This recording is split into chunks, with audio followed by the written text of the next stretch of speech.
Ministers చేశారు. ఒక్కళ్ళు కాకపోతే ఒక్కళ్ళైనా సరే ఎప్పుడైనా ఒక బాధితుల పక్షాన ఇంత ఇమీడియట్ గా lightning fast action, lightning fast response ఎప్పుడైనా మీరు గతంలో చూసారా?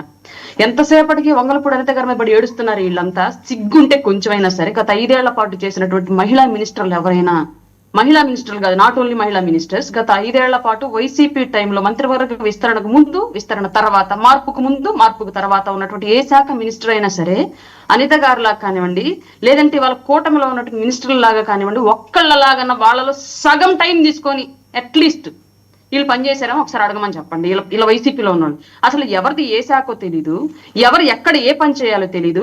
అందరిది ఒకటే శాఖ, అందరికీ ఒకటే పని. ప్రతిపక్షంలో ఉన్నటువంటి నాయకులు బూతులు తిట్టడం, దానికోసం మీడియా ముందుకు రావడం. వీళ్ళు కూడా మాకు చెప్తారా సార్ ఇవాళ? అంత ఈ సీరియస్ గా, అంత ఇమీడియట్ గా యాక్షన్ తీసుకున్నాక కూడా ఇంకా వీళ్ళతో చెప్పించుకునే సిచ్యువేషన్ ఉంది అక్కడ వీళ్ళు భావించడం ఏదైతే ఉందో నిజంగానే అజ్ఞానులు సార్ వీళ్ళు. అంటే పిఠాపురం అంశం కూడా